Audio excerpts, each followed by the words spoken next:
right, welcome, Fade to Black breaking news for this Wednesday, February 1st, 2023. This is all of the news that you need. I'm Jimmy Church. On this day in history, 2003, the Space Shuttle Columbia breaks up while entering the atmosphere over Texas, killing all 7 crew members on board. On this day in 2003, I remember it like it was yesterday. Watched it live. Fader fact: the Empire State Building cost nearly 1/3 less than budgeted. The budget was $60 million, but it cost only $40 million when it was finished. And that never happens. And that is your Fader fact. Let's get to the breaking news. Ozzy Osbourne announced the cancellation of all of his upcoming shows. He is retiring. He said that his touring career is officially over because he is not physically capable of it. In a statement released today, the 74-year-old said that he had a major accident 4 years ago in which he damaged his spine and that he can no longer cope with the travel required for a tour. His farewell European and UK tour was set to begin in Helsinki, Finland in May. Ozzy has suffered a series of health setbacks in recent years, including his Parkinson's diagnosis back in January of 2020, contracting COVID in April 2022, and undergoing surgery 2 months later. Ozzy Osbourne has retired. Officials in Australia announced today that they found that pea-sized radioactive capsule that was reported lost last week after it fell off of a truck. After 6 days, this big, by the way, this big. After 6 days, emergency crews using specialized radiation equipment located the capsule near Newman in Pilbara region of Western Australia, just south of the Gudai-Darri iron ore mine where the truck had picked it up. It was bound for Perth, the state's capital.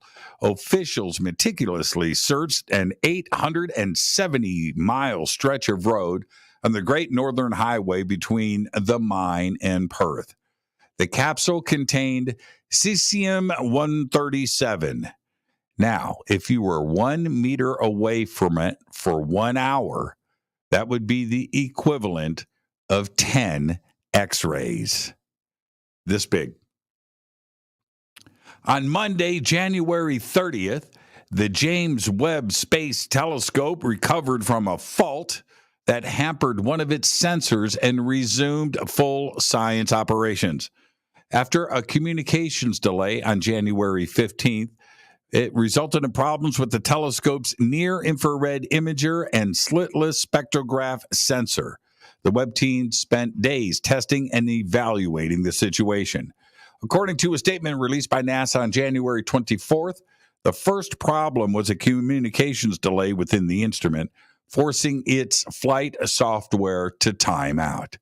Now, it's called the NIRISS, the NIRISS, and the NIRISS can perform high-contrast imaging, hunt for the light signatures of tiny exoplanet atmospheres, or study faraway galaxies. The good news?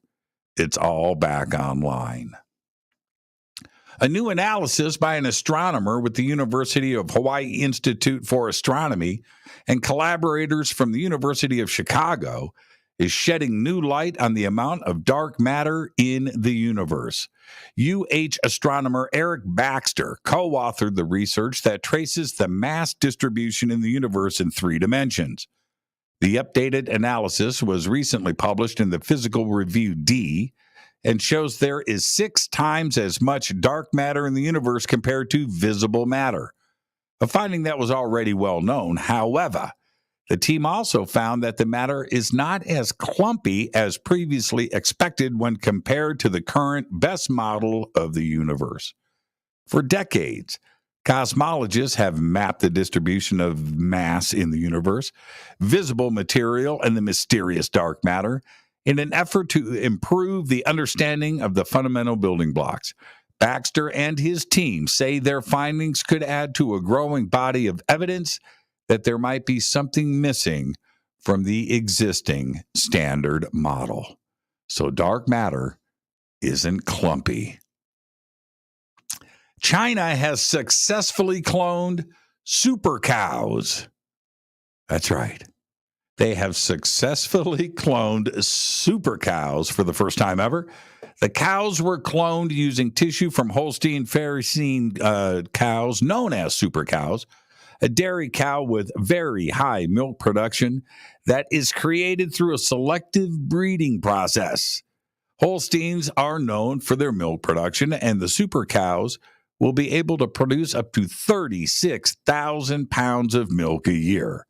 Shortly after the pandemic, China increased its dairy imports from the United States. In 2021, China's dairy imports from America jumped by 75%. Scientists took a sample of one of the super cow's ears and used it to create the clones, and are now working for the next several years to build a herd of more than 10,000 super cows. There you go. The Hinman Glacier, the largest in Washington state, has disappeared. It's disappeared after existing full of ice and snowpack for millennia. An unofficially named Hinman Lake has replaced the former glacier, which contains traces of relict ice masses. Hinman was 50 miles east of Seattle, deep in the Alpine Lakes wilderness, where glaciers have been critical to the Pacific Northwest salmon population, as well as other aquatic species. During the warmest and driest periods, Hinman fed the